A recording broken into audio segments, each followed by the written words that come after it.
यूनान था कभी, खो गया। मिस्र था कभी, खो गया। बेबीलोन था कभी, खो गया। कितनी सभ्यताएं आई और चली गई, लेकिन भारत, जिसकी परंपरा इतनी पुरानी होने के बावजूद भी आज भी अपना अस्तित्व बनाए हुए है। मार्क ट्वेन लिखते हैं, भारत मानव जाति का पालना है। ये वो स्थान है जहां मानव भाषा का जन्म हुआ। भारत की धरती मानव इतिहास की माँ है।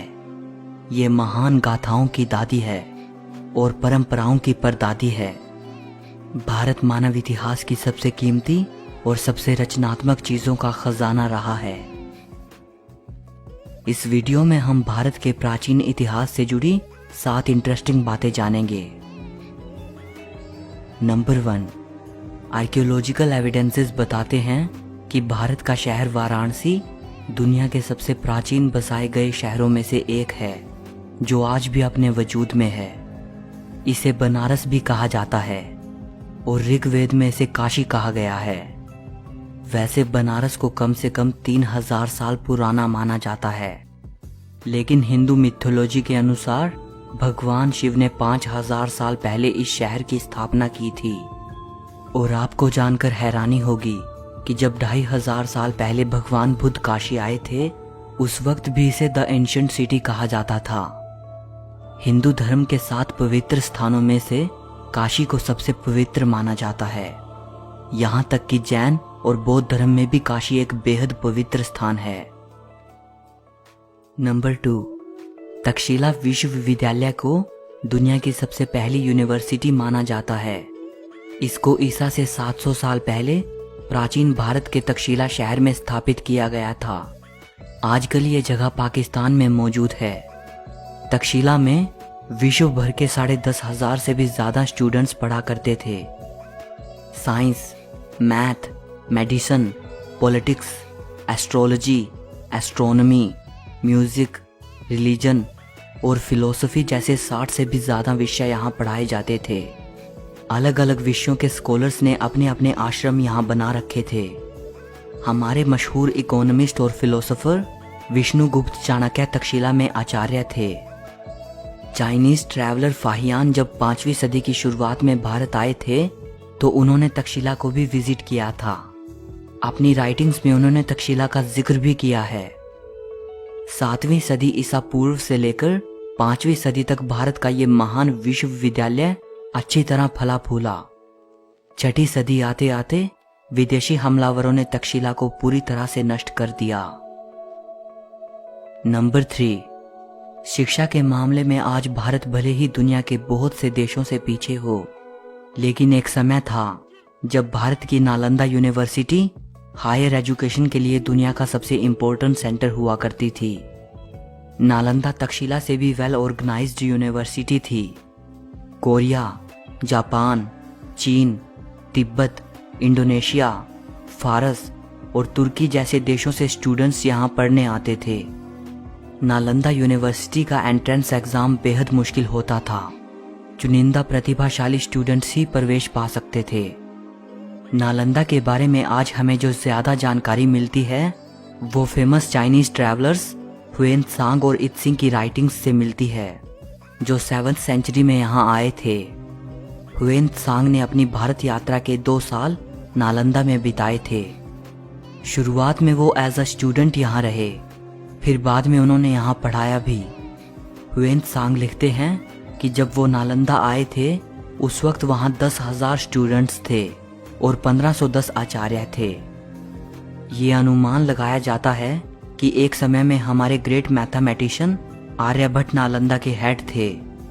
नालंदा में हजारों स्टूडेंट्स और स्कॉलर्स के अध्ययन के लिए एक विशाल लाइब्रेरी थी। इस लाइब्रेरी में 3 लाख से भी ज्यादा किताबें थी। 12वीं सदी के अंत में तुर्की हमलावर बख्तियार खिलजी ने नालंदा को जलाकर पूरी तरह नष्ट कर दिया।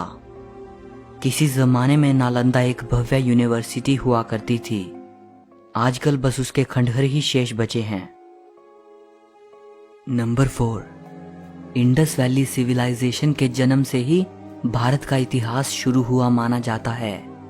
ये दुनिया की 3 सबसे प्राचीन सभ्यताओं में से एक थी। मेसोपोटामिया, एंशिएंट इजिप्ट और इंडस वैली सिविलाइजेशन। और अगर इसे एंशिएंट इजिप्ट और मेसोपोटामिया की सभ्यताओं से कंपेयर करें तो इंडस वैली सबसे ज़्यादा वाइड स्प्रेड सिविलाइजेशन थी।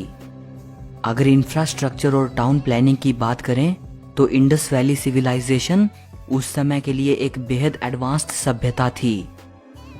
सिंधु घाटी सभ्यता के बारे में ये माना जाता है कि यह सभ्यता 3300 ईसा पूर्व से लेकर 1300 ईसा पूर्व तक अस्तित्व में थी। लेकिन नई डिस्कवरीज ये बताती हैं कि यह सभ्यता कम से कम 8000 साल पुरानी हो सकती है। 1920 तक हमें इस सभ्यता के बारे में कुछ भी नहीं पता था। 1920s में जब इंडिया के आर्कियोलॉजिकल डिपार्टमेंट ने इंडस वैली में खुदाई की तो वहां इस सभ्यता के 2 पुराने शहरों मोहेंजोदारो और हड़प्पा के अवशेष मिले थे। इसके बाद ही हमें इंडस वैली सिविलाइजेशन के बारे में पता चला। मोहेंजोदारो और हड़प्पा ये दोनों साइट्स अब पाकिस्तान में हैं। सिंधु घाटी सभ्यता के बारे में अभी तक बहुत ही कम जानकारी मिल पाई है और बहुत से प्रश्नों का जवाब मिलना अभी बाकी है। नंबर 5, जीरो का आविष्कार भारत में हुआ था।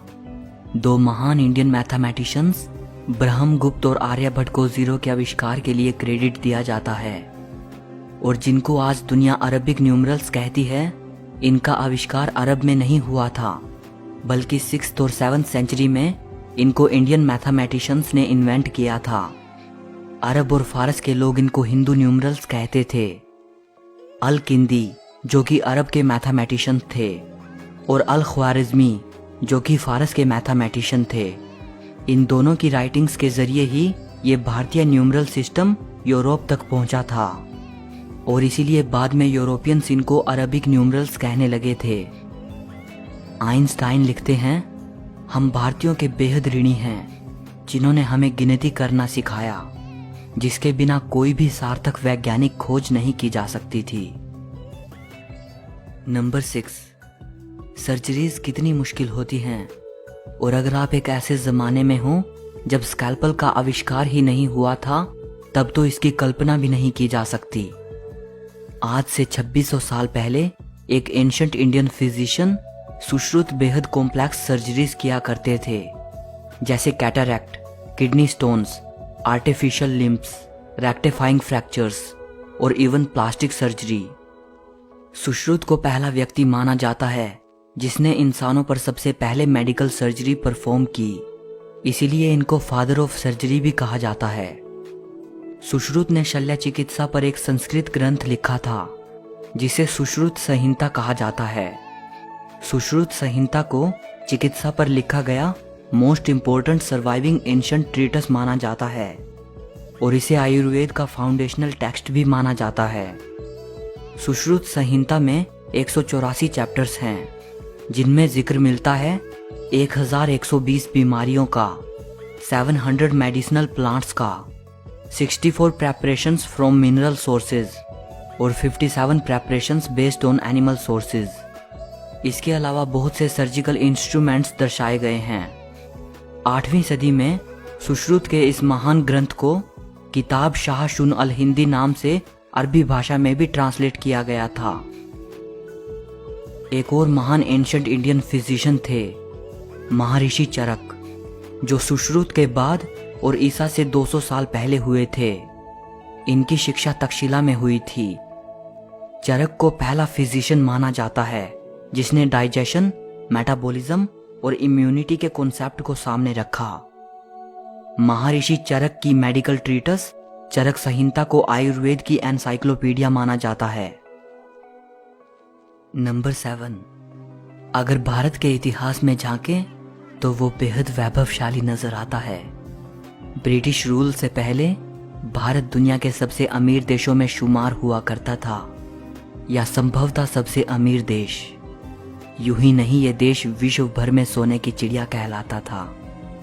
अगर कहा जाए तो गलत ना होगा कि इस देश की मैसिव वेल्थ ने ही इतने इन्वेडर्स को यहाँ आकर्षित किया। हैरानी की बात है कि इस देश को खोजने की चाहत ने अमेरिका की खोज करवा दी। कोलंबस जो भारत के लिए निकला था और गलती से अमेरिका पहुंच गया। और कोलंबस के महज कुछ साल बाद ही वास्को ड गामा भारत की जमीन पर कदम रखने वाला पहला यूरोपियन बना। सो इस वीडियो के लिए बस इतना ही। अगर आपको वीडियो अच्छी लगी हो तो लाइक और शेयर कर देना।